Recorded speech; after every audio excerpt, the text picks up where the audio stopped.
अत्यंत ऐतिहासिक असा कार्यक्रम माझ्या परळीमध्ये, माझ्या बीड जिल्ह्यामध्ये होत आहे। माझ्या विभागाच्या माध्यमातून महापशुधन एक्सपो हे वैद्यनाथाच्या परळी नगरीत शिवरात्रीचं औचित्य साधून होत आहे।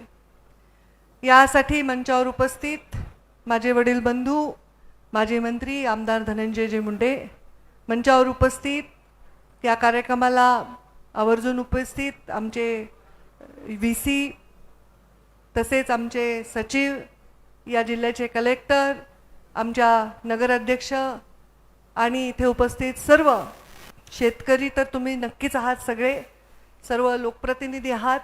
आणि जिल्ह्यामधून आता बाळराजे पवार आलेत, अक्षय मुंदडा आहे, योगेश क्षीरसागर आहेत, निर्मळ माधवराव निर्मळ आहेत, बरेच लोक जिल्ह्याभरातूनही आज आलेले आहेत। या सर्वांचं मी या महापशुधन एक्सपोमध्ये स्वागत करते। सर्वप्रथम मी आज प्रत्येक कार्यक्रमाला मुंडे साहेबांची उणीव आम्हाला भासते। मुंडे साहेबांना आम्ही नेहमी श्रद्धांजली वाहतो, त्यांची ही कर्मभूमी जन्मभूमी आहे। पण आज अशी वेळ आली की आम्हाला आमचे पालकमंत्री म्हणून ज्यांनी बीड जिल्ह्यामध्ये काम करत, उपमुख्यमंत्री म्हणून एक रेकॉर्ड रचला, त्या सन्माननीय अजितदादा यांना सुद्धा श्रद्धांजली व्हायची आज वेळ आली। आज अजितदादा असते तर हे एक्सपो त्यांना खूप आवडला असता, त्यांनी खूप सूचना दिल्या असत्या, खूप कौतुक केलं असतं। साहेब असते तर मला हे काही करावंच लागलं नसतं, हे साहेबांनीच केलं असतं। पण ठीक आहे, आपल्या आयुष्यामध्ये दुःखाच्या उरावर पाय देऊन आपल्याला पुढे जावं लागतं। तर प्रत्येक परिवारामध्ये असं दुःख येतं आणि त्याच्यामध्ये उभं राहण्याचं ईश्वर त्यांना बळ देतो। लोकांमध्ये केलेली पुण्याई, काम, प्रेम हे कामी येतं। मला ग्रामीण विकास खातं आधी मिळालं होतं, तेव्हा बीड जिल्ह्यामध्ये पूर्ण गावाला 25-15 नावाचा फंड कधी माहीत नव्हता, तो गावागावामध्ये झाला। गावागावामध्ये पाण्याच्या योजना, ग्रामपंचायतचे कार्यालय, पंचायत समिती एकही नव्हती बीड जिल्ह्यामध्ये, पंचायत समितीचे इमारत, जिल्हा परिषद, मुख्यमंत्री ग्राम सडक योजना, जलयुक्त शिवार, जेथे मी जेव्हा मंत्री झाले ते 2,500-3,000 हजार टँकर होते, ते टँकर मुक्त जिल्हा करण्याचा जे प्रवास होता, असे अनेक कामं करता आले। हा माझा जिल्हा दुष्काळी आहे, हा जिल्हा मागासलेला आहे असं म्हणून जेव्हा या जिल्ह्याचे नेतृत्व करते तेव्हा काम करण्यासाठी जास्त संधी असते। आणि त्यामुळे या लोकांसाठी काम करण्यासाठी, रोजगाराच्या संधी उपलब्ध करण्यासाठी अनेक कामं केले। मंत्री झाल्यानंतर पहिल्यांदा इथे पशुवैद्यकीय महाविद्यालय आपण मंजूर केलं। 550 कोटी रुपयाचं हे महाविद्यालय बीडमध्ये होत आहे। अजितदादांनी मला मागितलं होतं बारामतीसाठी, मी म्हटलं अजितदादा मी 2 मंजूर करते, दोन्हीला तुम्ही बजेट द्या। ते म्हटलं बरोबर आहे ताई, तुम्ही तर आम्ही मागितलं बीडचंही करून घेतलं। म्हटलं हो, आणि आम्ही 2 महाविद्यालयांना परवानगी दिली। आणि आता हा महापशुधन एक्सपो आहे। मी इन्स्ट्रक्शन्स दिले होते की या महापशुधन एक्सपोचं फोकस हे पशु असावे, पशुवर झालेले प्रयोग असावे, त्याचा शेतकऱ्यांना कसा फायदा होईल हे असावं, आणि ह्याच्यातून ग्रामीण भागातला तरुण उद्योजक कसा बनेल हे असावं। आत्ताच आमच्या सचिवांनी सांगितलं की आम्ही महाराष्ट्र ग्रामीण उद्योजक योजना बनवत आहोत। त्यांचा आग्रह आहे की त्याला पशुधन नाव द्यावं, कारण पशुधन खात्याची योजना आहे, ते जे काही त्याला नाव येईल ती योजना करत आहोत। आणि महाराष्ट्र राज्यामध्ये कृषीला, पशुसंवर्धनला कृषीचा दर्जा द्यावा हा आग्रह माझा होता, आणि ती कॅबिनेट नोट करून आणली। ते पण असंच झालं की दादांच्या टेबलवर कॅबिनेटची नोट होती, आणि दादा एक आमची मीटिंग चालू होती, आणि एका हसन मुश्रीफ साहेबांच्या मतदारसंघात आम्हाला पशुधन खात्याची जमीन द्यायची होती त्यांना। म्हटलं दादा ही जमीन मी देते, पण तुम्ही आधी आमच्या ह्याच्यावर सही करा। तर ते हसत होते की ताई बरोबर आपलं काम करून घेतात। म्हटलं माझं काम नाही दादा, सामान्य माणसाचं, शेतकऱ्यांचं काम आहे। त्यांना खूप आवडला प्रपोजल, कौतुक केलं त्यांनी, मुख्यमंत्र्यांना खूप आवडलं आणि कौतुक केलं केंद्र शासनाने आमचं। केंद्र शासनाच्या कॉन्फरन्समध्ये सांगितलं की महाराष्ट्र पहिलं राज्य आहे ज्यांनी पशुसंवर्धनाला कृषीचा दर्जा दिलेला। आता इथे सगळे पशुपालक आलेत, उद्या मी परत बोलीन, काही मुद्दे रिपीट होतील, पण इथे जे पशुपालक आलेत त्यांच्यासाठी खूप चांगली बातमी आहे।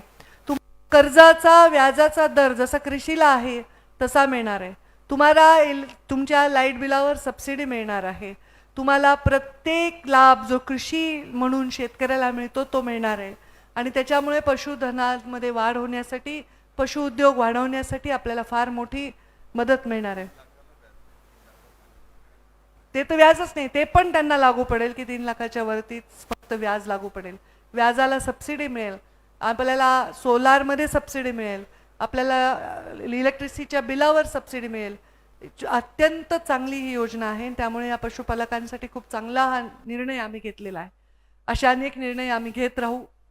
आज मला आनंद आहे की एक छान असं पशुधन एक्सपो इथे होत आहे. तुम्ही सगळे त्या पशुधन एक्सपोचा लाभ घ्या. मी कुठे जाणार नाही, धनुभाऊ कुठे जाणार नाही. आमच्यावर फोटो काय काढायचे जिल्ह्याच्या लोकांना, परळीच्या लोकांना? ए किती का कोण आहे रे, कोण आहे, कुणाचा फोन आलाय त्याला? आमच्या पेक्षा मोठ्या कोणाचा आलाय का? जोरात फोनवर बोल. तर महा पशुधन एक्सपो मध्ये तुम्ही फक्त पशूंकडे बघा, आमच्याकडे बघू नका. आम्ही परत आहेत तुमच्यासाठी. तुम्ही आमच्यावर फोटो काढायचा, गर्दी करायची, घाई करायची काही करू नका. प्रत्येक गोष्ट नीट बघा, तुम्हाला त्याचा कसा उपयोग करून घेता येईल हे बघा. आणि आम्ही उद्या मुख्यमंत्री महोदय येणार आहेत. सुमारे 10:30 वाजता सभामध्ये लोकांनी बसायचे, जे ग्रामीण भागातील आलेले लोक आहेत. आणि मुख्यमंत्री महोदय आल्यानंतर राष्ट्रवादी पक्षाचे म्हणजे आमचे महायुतीचे, जे शिवसेनेचे आणि आमचे भाजपचे असे 5-5 महत्त्वाचे लोक हेलिपॅडला जातील त्यांना रिसीव्ह करायला. 5-5 महत्त्वाचे लोक इथे एंट्रन्सला त्यांचं स्वागत करतील. आणि बाकी ते बग्गीमध्ये बसून ते एक्सपो बघणार आहेत. त्यामुळे ते एक्सपो बघत असताना आपण त्या बग्गीच्या बाजूला गर्दी केली, त्यांना प्राणी दिसणार नाहीत. प्राणी पण डिस्टर्ब होतात तुमच्या गर्दीमुळे, घाबरतात. तर त्यांना ते बघू द्या. आपल्या परळीत आपण किती चांगलं आयोजन केले हे त्यांना बघू द्या. फोटो काढण्याचा वगैरे तिकडे उधम करू नका. ते सगळं बघून जेव्हा स्टेजवर येतील, मग स्टेजवर आल्यावर जो कार्यक्रम प्रोटोकॉल प्रमाणे आहे तो होईल. तर माझी हीच विनंती आहे की उद्या सगळ्यांनी सहकार्य करा. मी इथेच राहणार आहे. पूर्ण शिवरात्रीचं महादेवाचं दर्शन घेतल्याशिवाय जाणार नाही. पूर्ण पशुधन एक्सपोचं पॅकिंग करूनच जाणार आहे मी. तर त्यामुळे पुन्हा जेवढ्या लोकांना भेटायचं आहे, काय करायचं करू. इथे आता स्पर्धा होणार आहेत, ते पण बघा. छान स्पर्धा आहेत की कसं बैलांचं ते मूल्यांकन करतायत, की बकऱ्यांचं करतायत, श्वानांचं करतायत, छोट्या छोट्या हायब्रिड. एक गिनीज वर्ल्ड रेकॉर्डमध्ये एक म्हशीचं एक त्यांनी प्रयोग केला आहे. जशी पुंगनूर गाय आहे तशी ती म्हैस आहे, मुरा, बरोबर. तिचं छोटं वर्जिन आणलंय, तर त्याला गिनीज वर्ल्ड रेकॉर्डमध्ये ना. त्यांच्यावर फोटो काढा ना, आम्ही तर आहेच पुन्हा. तर ते बघा, त्याचा अभ्यास करा. तरुण मुलांना विचार सांगते, 50% सबसिडी आहे.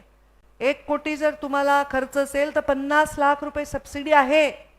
तर असला उद्योग आहे का कुठे 50% सबसिडीचा? काही काही ठिकाणी अजून जास्तीची सबसिडी मिळू शकते.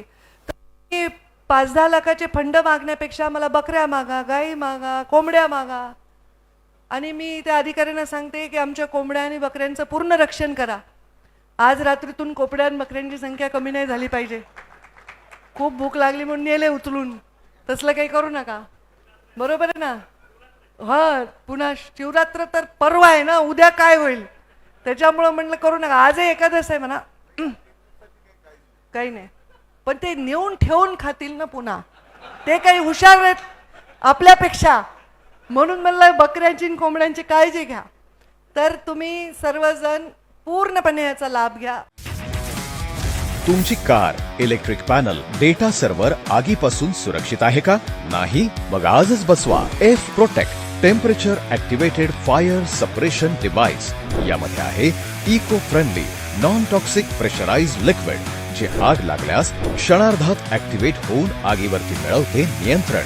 बसवण्यास अतिशय सोपे आणि सुटसुटीत टेकालिपचे एक दर्जेदार उत्पादन एफ प्रोटेक्ट.